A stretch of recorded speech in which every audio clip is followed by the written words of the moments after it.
1. The Unitarian Universalist Church of Ventura, California, presents a homily by our minister, the Reverend Dana Worsnop, titled Beloved Community is a Verb, recorded on Sunday morning, February 21st, 2021. Good morning and welcome to Worship with the Unitarian Universalist Church of Ventura. Our theme for worship this month is beloved community, which is a term that we use frequently to describe ourselves, both as it is happening now and as an aspiration. And yet, what is it? When are we doing it? How do we know that we are living into this goal, this hope? We'll be exploring that today and in the next few Sundays. I am the Reverend Dana Worsnop, and it is my honor and delight to serve this amazing congregation, loving and beloved. Just a couple of logistical things. We usually have a couple of tech support humans to help us with Zoom glitches that still arise now and again. They have tech support somewhere in their names, and that's how you can find them. Just want to hold up one upcoming event tomorrow, Monday, the 22nd at 3 p.m. The church is hosting a Zoom meeting with the County Public Health Director, Rigoberto Vargas. He'll have the most recent info on COVID and vaccines. I also want to note that wherever we are residing on land that was originally lived upon by Native peoples. In my case, and in the case of our church building, we are on Chumash land. I encourage you to research. There's more and more information about this. I encourage you to research where the land upon which you live and which Native groups were part of the history, the legacy of that land. So let us breathe. Let us open our hearts to one another, to the ancestors, all those who came before us, and also to the call of kindness and love. Let us enter sacred space.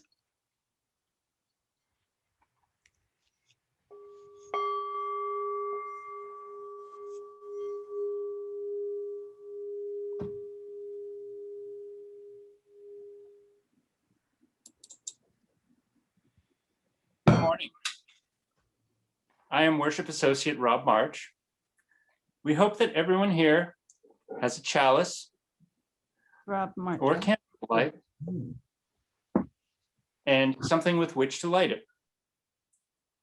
Let's light our chalices together.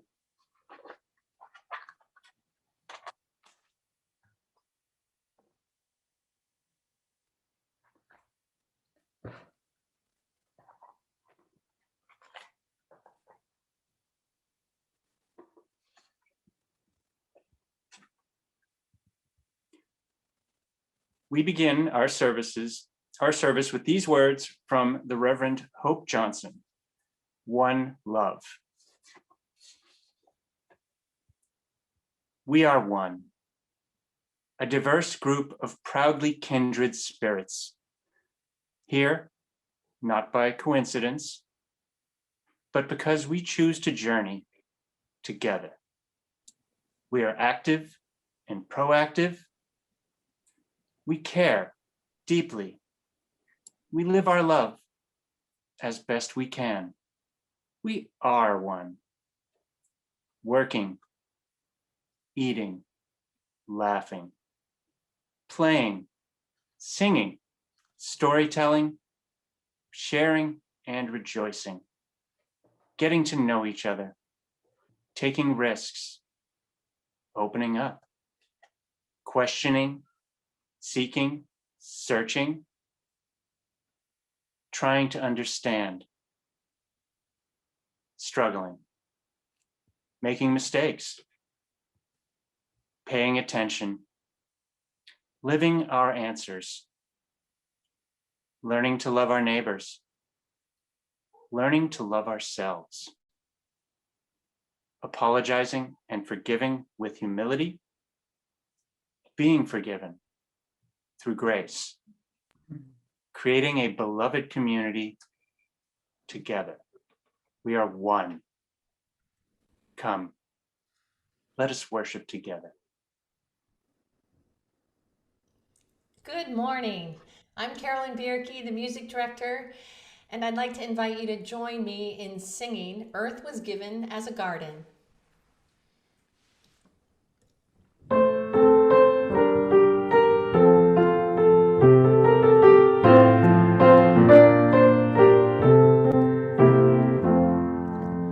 Earth was given as a garden, cradle for humanity, tree of life and tree of knowledge, placed for our discovery. Here was home for all your creatures born of land and sky and sea, all created in your image, all to live in harmony. Show to us again the garden where all life flows fresh and free. Gently guide your sons and daughters into full maturity. Teach us how to trust each other, how to use for good our power, how to touch the earth with reverence, then once more we'll eat in flower. Bless the earth and all your children, one creation make us whole, interwoven, all connected, planet-wide and inmost soul. Holy Mother, life bestowing, bid our waste and warfare cease.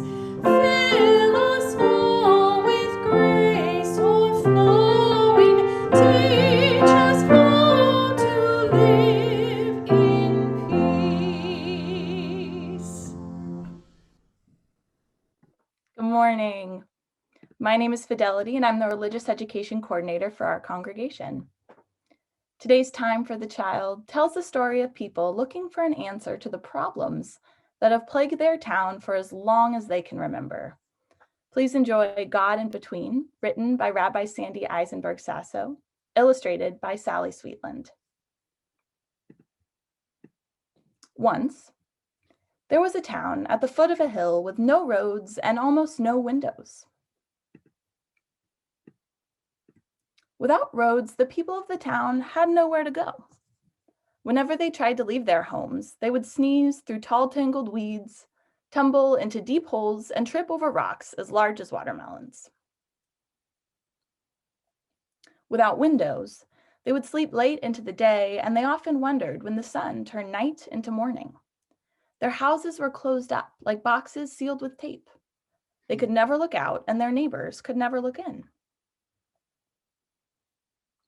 The people became tired of sneezing through tall weeds, tumbling into dark holes, and tripping over rocks as large as watermelons, of seeing nothing and going nowhere. So they made their way to the center of the town to decide what to do. One townsperson spoke up. "I have heard there is a God, and when people find God, God solves their problems." "Let us find this God," someone shouted, "and God will build windows and roads for us." Others thought that this was a ridiculous notion. People just pretend there is a God. If God were real, God would find us. Yet the people could not find another way to fix their town, so they decided to go looking. But there was one problem. Without roads, the people could not go anywhere, least of all go on a search. They looked toward the edge of town where two old houses stood, each with a single window. They called the man and woman who lived in those houses the ones who could see out windows. If they can see out windows, reasoned the people, perhaps they can see a way to God? So the people of the town sent the ones who could see out windows to start looking. The ones who could see out windows thought that God must be on the other side of the hill, somewhere they had not yet been. They wove their way through the tangled weeds, around the deep holes, and beyond the large rocks. When they disappeared beyond the hill, some people thought they would never return. The woman who could see out windows climbed a steep mountain looking for God. She gazed up at the sky and tried to tug one of the clouds. She looked down at the ground and watched the earth spin in a dizzy dance, but she did not see God.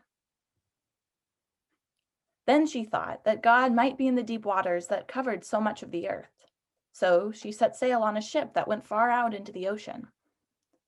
One day, the sea waters turned from placid blue to angry foam. A storm stirred up the depths and the ship tossed and turned on the waves. The woman who could see out windows looked hard and long, but she didn't find God in the stormy ocean either.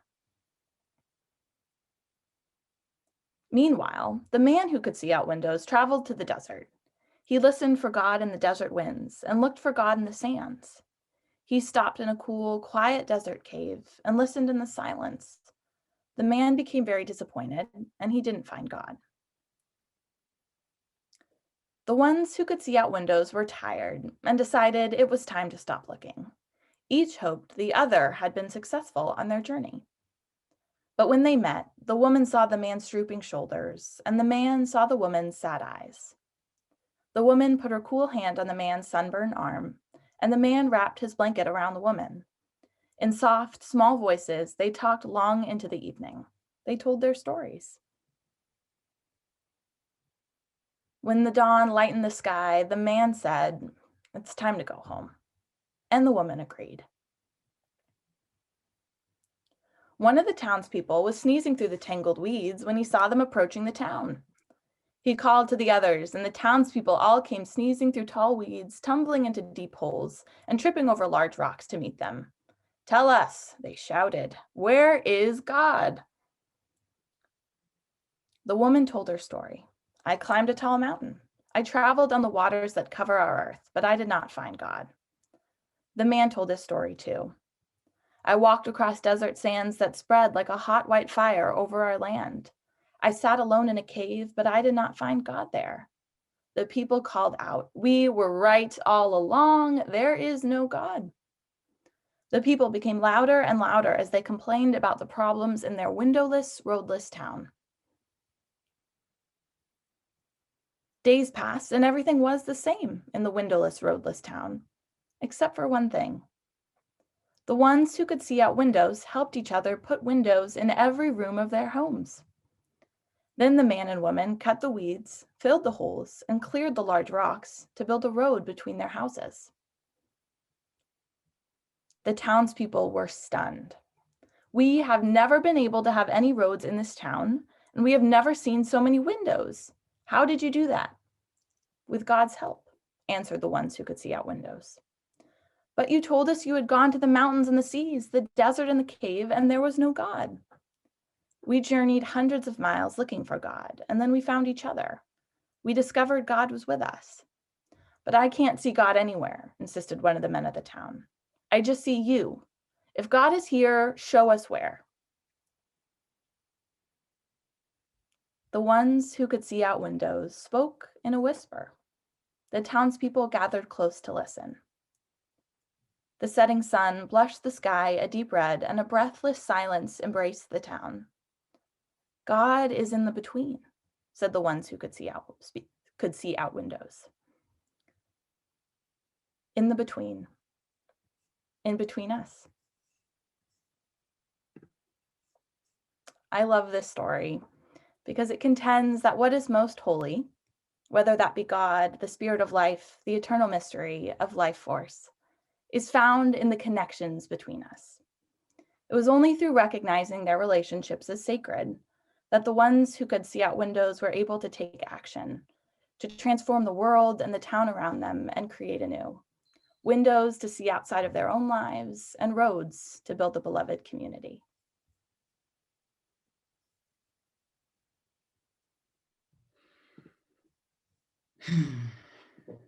Here we are in the in-between.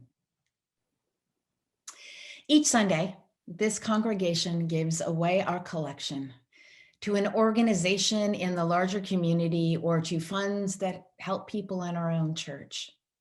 We now invite folks to donate online.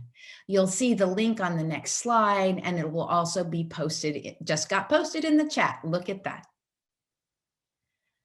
Our offering today goes to the Lift Up Your Voice to End Homelessness Moving In Fund, which provides donated furniture and home goods to people moving out of homelessness and back into housing, turning their new apartment into a true home. Last year, from April to December, the fund served 55 people. So far this year, the fund has already helped 22. Among the people who this fund has helped was a mom and her son who moved out of a motel and into an apartment. Moving in offered them a couch, a dining table, chairs, plus a big set of bakeware. And mom was the most thrilled about that because she loves to bake. Another man, as soon as he moved in, he texted, "I got everything I needed for my home, even down to paper clips and some stamps." A veteran received a bed and a lovely blue padded rocking chair. He cheerfully let the folks moving in know that he was going to watch the Super Bowl in the walker. He was going to put his feet up on a footstool they gave him and also sip a beverage that he could set on the little side table next to his rocking chair and foot still as he watched the game. Well, the donations to the Moving In Fund project consist of simple furnishings most of us are able to take for granted. They make an incredible difference to the formerly homeless people who are just moving in, finding home. Thank you for giving generously as you always do.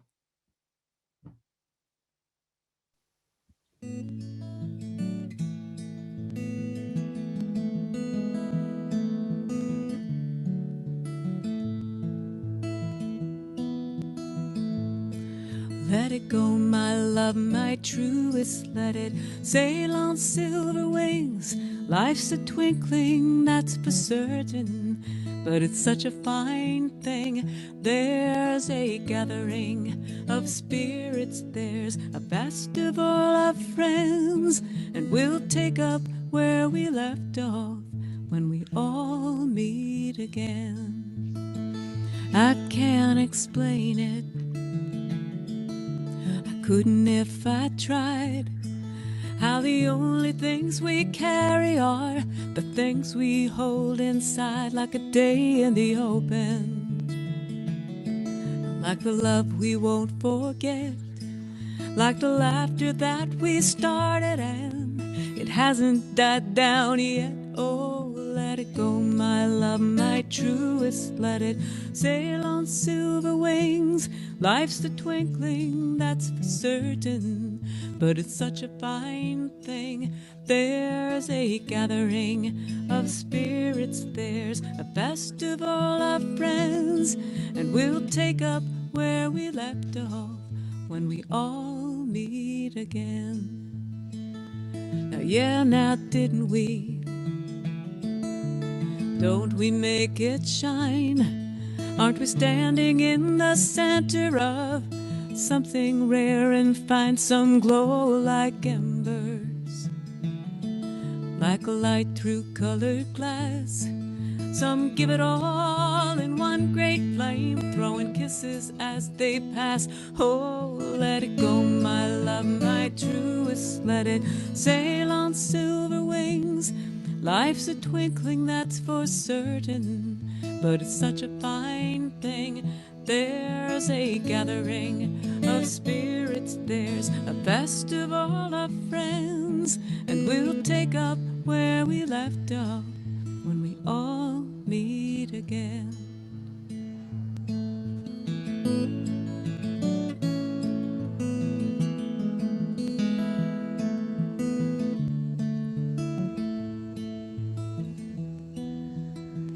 Just east of Eden, but there's heaven in our midst, and we're never really all that far from those we love and miss. Wade out in the water, and there's a glory all around, and the wise say there's 1,000 ways to kneel and kiss the ground. Oh, let it go, my love, my truest, let it sail on silver wings. Life's a twinkling, that's for certain, but it's such a fine thing. There's a gathering of spirits, there's a festival of friends, and we'll take up where we left off when we all meet again. And we'll take up where we left off when we all meet again.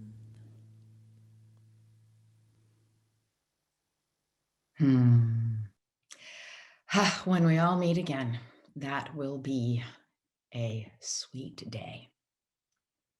We are grateful ever and always for the generosity of this congregation, which weaves a tapestry of love and beauty and grace, a tapestry of love we call community, perhaps even beloved community.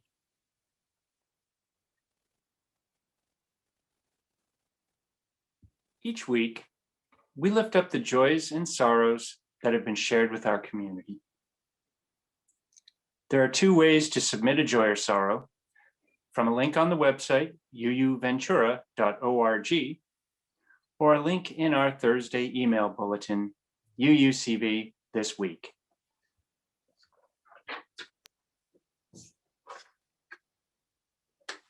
When we are together in our physical sanctuary, we drop stones in water for each joy or sorrow. The ripples that go out remind us that we are all connected. Here, in our online sanctuary we make together today, we see the image of ripples to help us keep that connection. I invite you now to speak aloud or in your heart the names of those you wish to celebrate or memorialize, or those who may need the loving embrace of this community. By invoking their names, even when we may not hear them, you bring them into this circle of caring that we call community.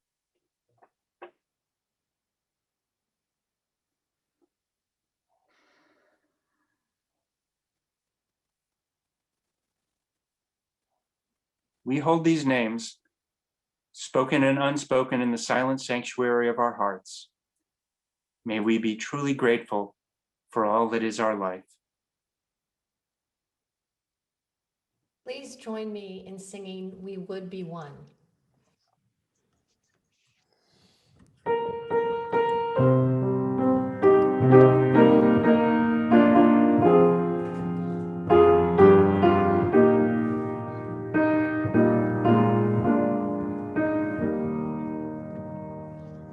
We would be one, as now we join in singing our hymn of love, to pledge ourselves anew to that high cause of greater understanding,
Our reading this morning is by Andrea Hawkins Camper. Blessed are we who gather with open hearts together in this space today. Blessed are we, the chalice lighters of resistance, justice, love, and faith. Blessed are we, the heretics, the outcasts, the walkers of our own way. Blessed are we, the border crossers, the refugees, the immigrants, the poor, the wanderers who are not lost. Blessed are we, the transgressors, the trespassers, the passers-by, the cause takers, the defiant, the compliant. Blessed are we, the hand extenders, the sign makers, the protesters, the protectors. Blessed are we, the trans women, the trans men, the non-binary, the cisgender, the multigender, the no gender. Blessed are we, the friend, the stranger, the lonely, the hidden, the visible, the authentic. Blessed are we who rise in solidarity. Blessed are we who cannot. Blessed are we who do not. Blessed are we, for this is our beloved community, and this is who we are.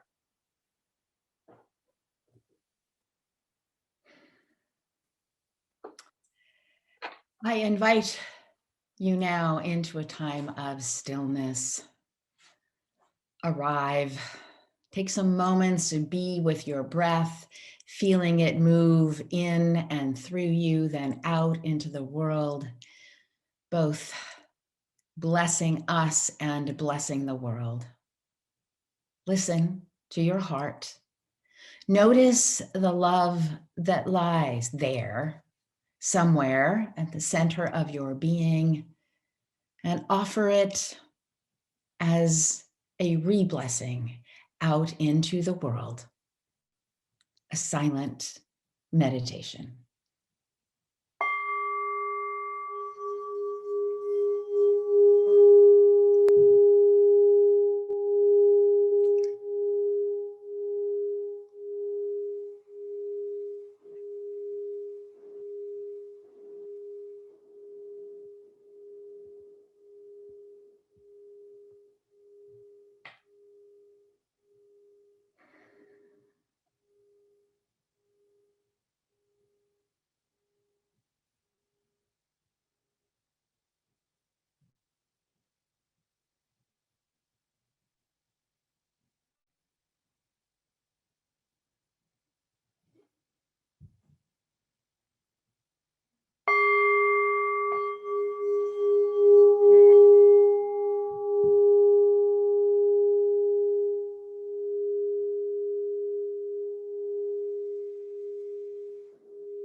Combination of words that I could put on the back of a postcard. No song that I could sing, but I can try because this is your heart. These are our dreams, and they are made out of real things, like a shoebox of photographs, sepia tone love. Love is the answer, at least for most of the questions in my heart. Like why we're here and where do we go and how come it's so hard. Not always easy and sometimes life can be deceiving. I'll tell you one thing, it's so much better when we're together. It's so much better when we're together. Yeah, look at them stars when we're together.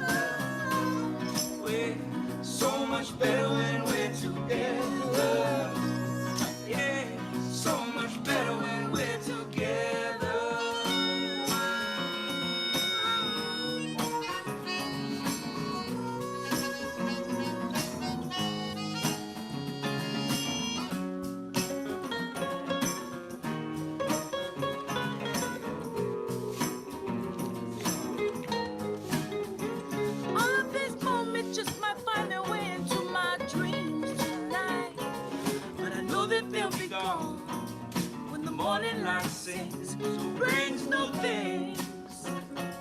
But tomorrow night you see, they'll be gone too. Too many things I gotta do.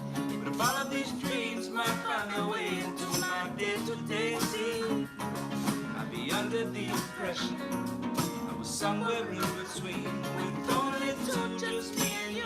Not so many things we gotta do, places we got to be. We sit beneath the mango tree now. It's so much better when we're together. We're somewhere in between together. It's so much better when we're together. It's so much better when we're together.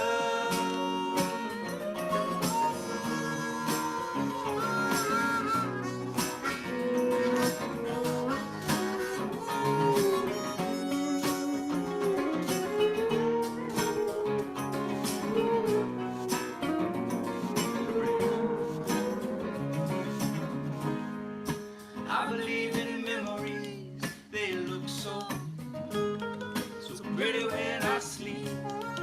Yeah, now when I wake up, you look so pretty, sleeping next to me. But there's not enough time. There is no song I could sing. There is no combination of words I could say, but I will still tell you one thing: we're better together.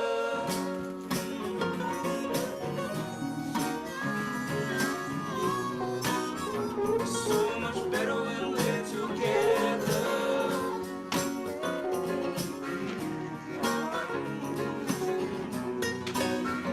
So much better when we're together. Take care, everybody. Aloha.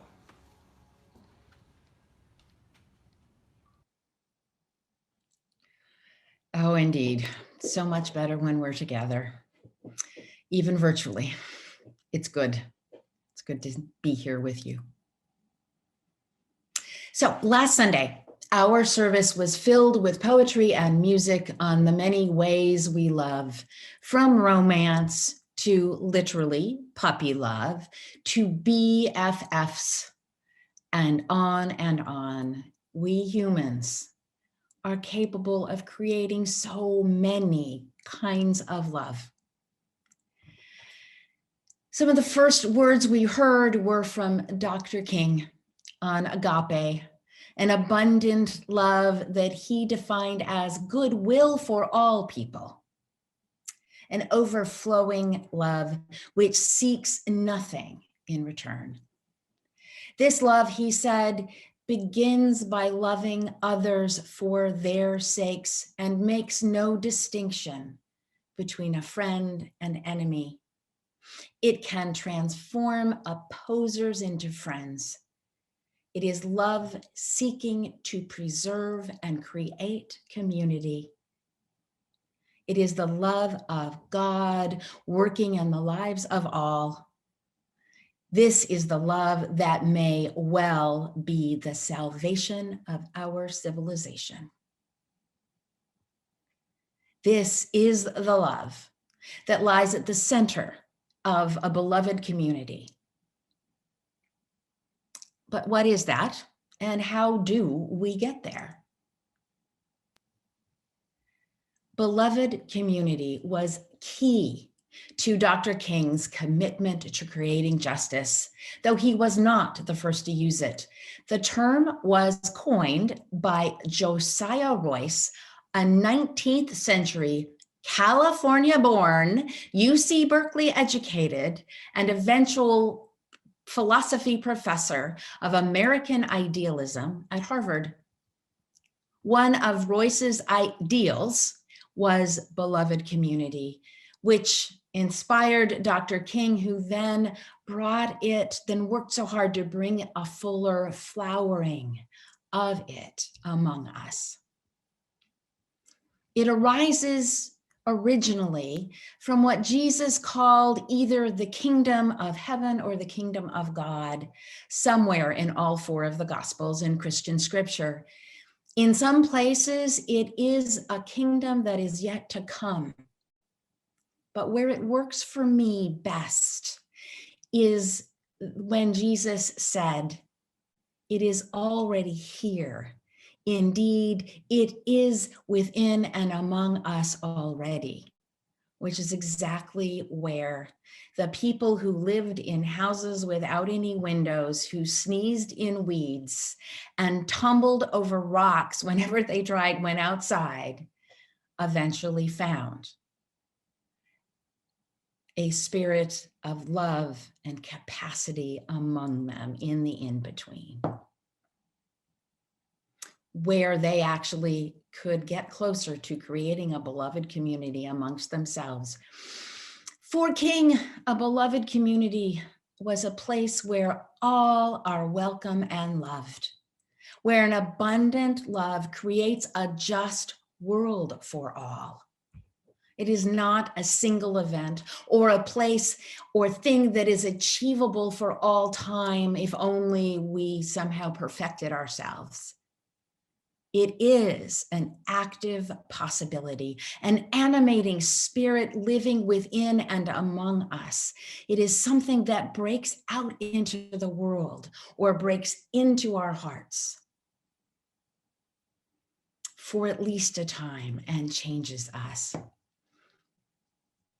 And if we think of beloved community as a verb, not a noun, as a verb, it becomes an ongoing process, something that can arise when we practice an abundant love, when we truly care for one another, and when the joy of human community simply leaps forth up and out of us.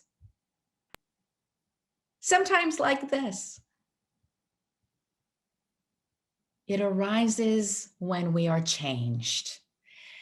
As such, it can never really ever be a final destination, yet it does arise again and again as grace breaking into our lives, as love breaking forth, lifting our hearts, inspiring us, reminding us that we are not alone, inviting us to play and sing, to share stories, to reach out, cross borders, extend our hands. We can seek beloved community, and sometimes we even coax it into being. Yet it is also elusive, impossible to nail down and make stay in one place. It always disappears, evaporates, moves on, and so we start again. On the path, start again with an open mind and open heart. It is a path, a journey that we take separately and together. So how do we do beloved community? Where is it taking us? What does it ask of us? And when and how do we live into the full promise of belovedness among us here in the in-between? So I'm going to tell you a story about when I first found Unitarian Universalism, and ministry was still just a glimmer in my eye. And I was a lay person serving in the congregation. This is a story about me and a man named Fred. All the names are different in this story for reasons that you will see soon why. Fred was in my home congregation, and I really, really didn't like him at all. So when I first found the church, I almost immediately started teaching religious education, and I joined the choir, and Fred was, of course, always there in both. He was the sort who just knew he was always right. And alas, he didn't seem to have much respect for women in authority.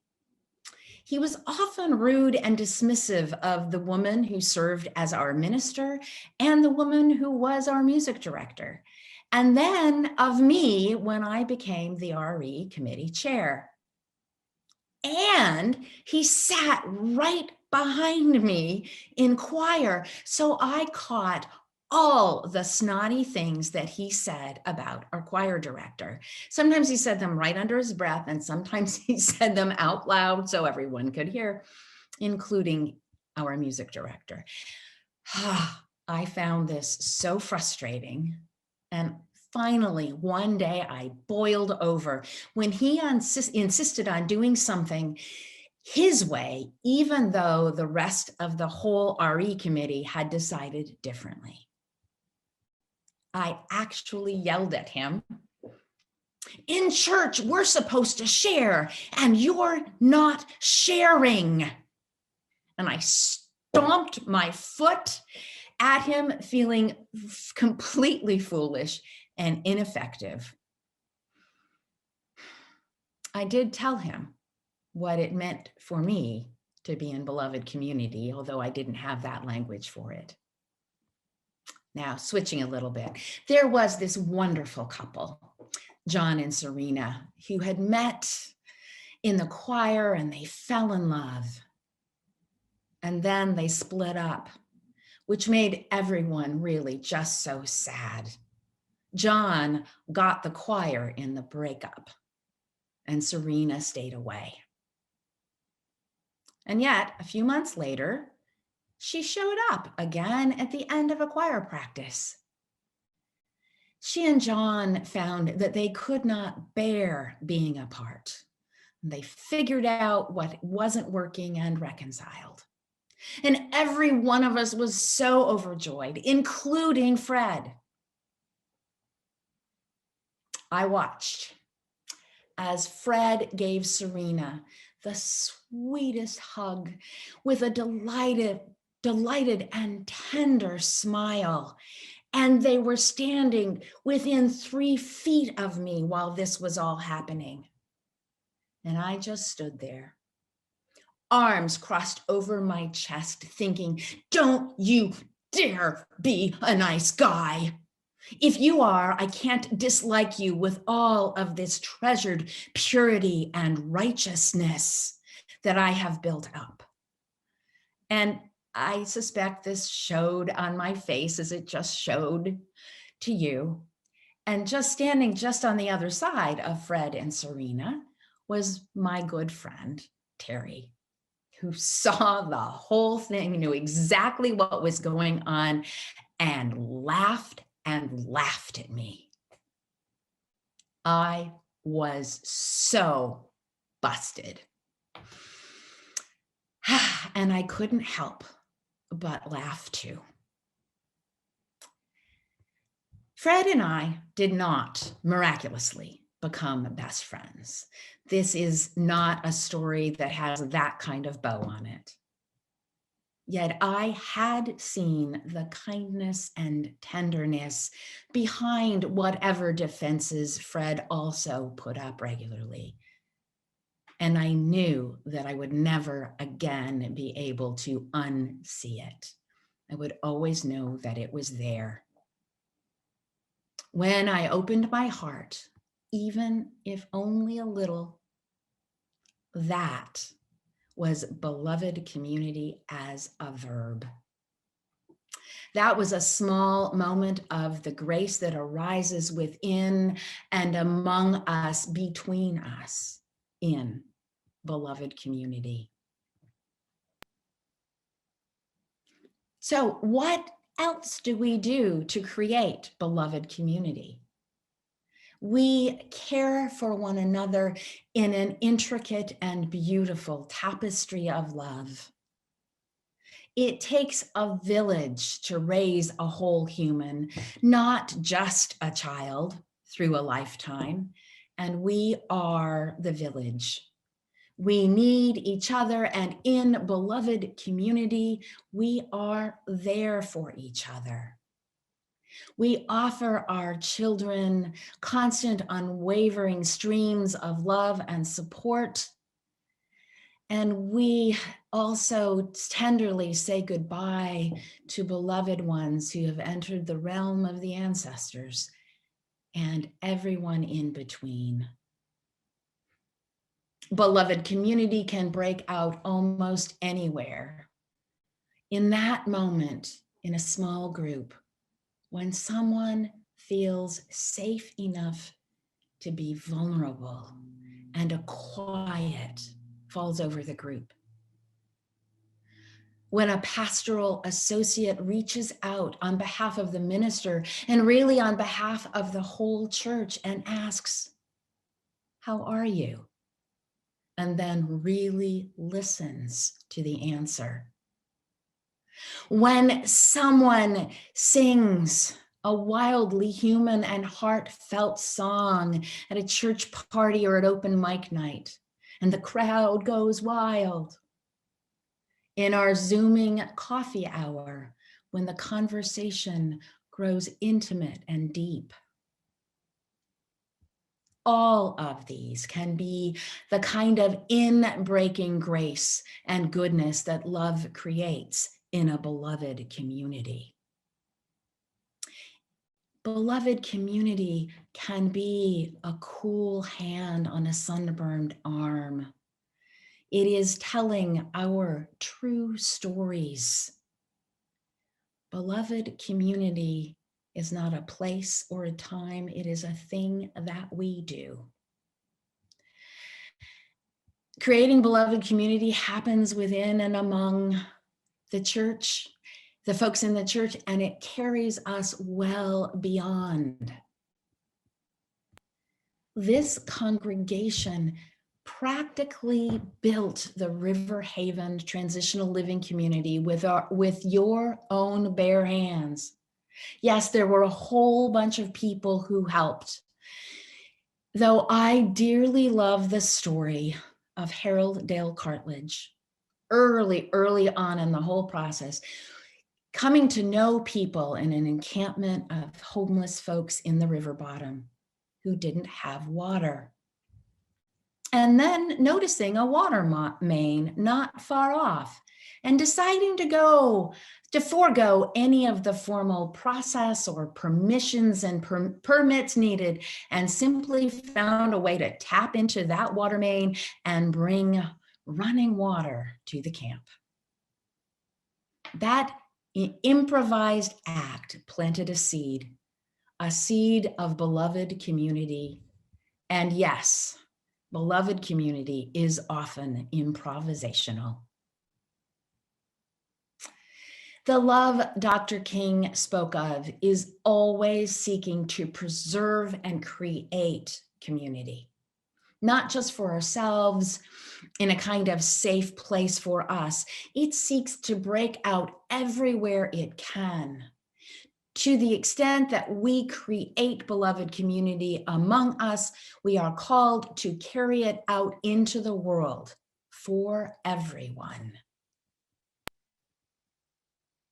We look for the places where the fabric of community is torn, and we do the deep inner and outer work of healing the wounds caused by racism. So we are doing the work of dismantling racism, of deepening our understanding of gender expression and sexual orientation.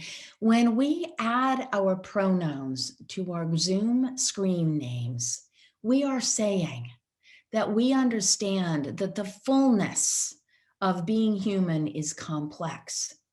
We are saying to someone we might not even know is there, that all of who you are is welcome among us here. That is an in-breaking moment of grace. We create beloved community with our whole bodies at protests, rallies, marches. with our hands, writing letters to encourage people to vote, with our hearts when we visit someone in ICE detention, when we extend our hands, making the signs, taking up a cause, finding ways of living our love, of writing our love, of writing our commitment to love and to justice for all. The president of the Unitarian Universalist Association, Reverend Susan Frederick Gray, has been telling us for years now, this is no time for a casual faith. And it still isn't. Actively creating beloved community is nothing casual. It can be joyful, fun, filled with song and laughter, and it can be utterly heartbreaking. In a beloved community, we find friends, love, comfort, companionship, support for broken hearts. Next Sunday, we'll reflect further on the ways beloved community begs us to risk bringing more love into the world. Nothing casual about that either. Yet, for this day, may we gather up all the love, the companionship, the delight, the support, and rejoice in it. Yes. May we let beloved community into our hearts and then back out into the world, and may we all jump for joy. Amen. May it be so.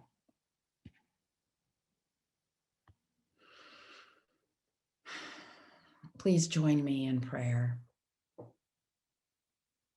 Holy beingness, beloved of many names and no name, Spirit of life and love which surrounds us and dwells within and among, in between and beyond us, this day and always. May we live our love, bringing it fully into being with acts of kindness, humility, joy.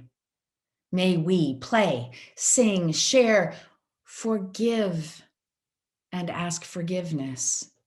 May we listen and speak. May we struggle and learn and teach. May we find moments, blessed moments, when we know we are loved and when we feel that love coursing out from us to the people right beside us and to people across the world. And when it evaporates, when it disappears, when it dissipates once more, may we always have the strength to start again. May we have companions to start again with. May our hearts and minds and hands work ever to bring a more and more just and loving world into being. And may all those who are ill find healing. May those who are in despair find hope. May those who are without shelter find home. And may all those suffering in conflict and war find peace. Amen. Blessed be. Please join me in our closing hymn, When the Spirit Says Do.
join Reverend Dana in extinguishing your chalice at home.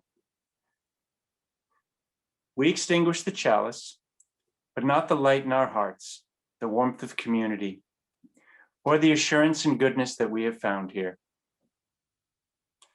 Those we carry into our lives until we gather again.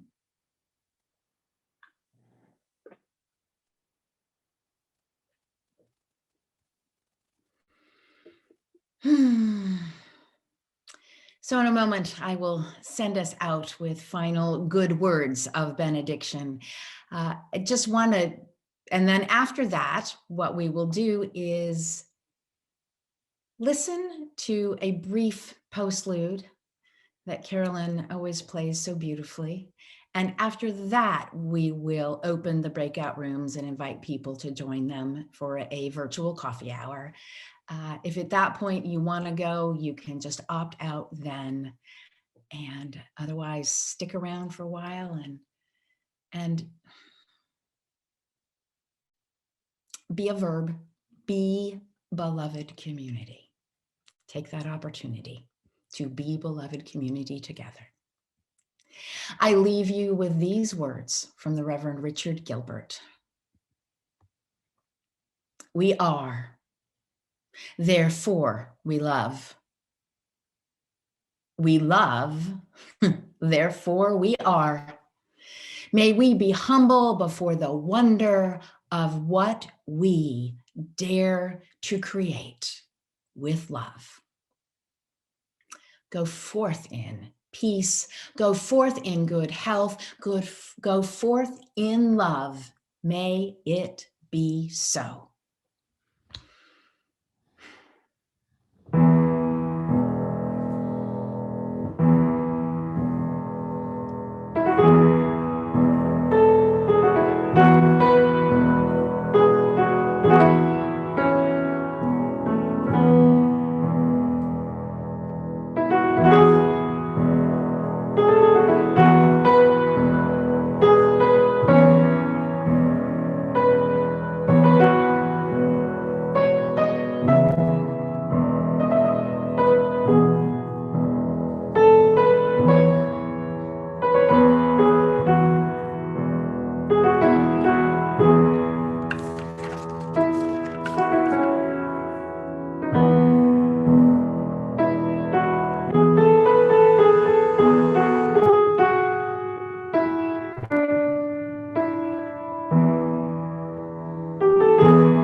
We hope you've enjoyed Beloved Community is a Verb, presented by the Reverend Dana Worsnop, recorded on February 21st, 2021, for the Unitarian Universalist Church of Ventura, California.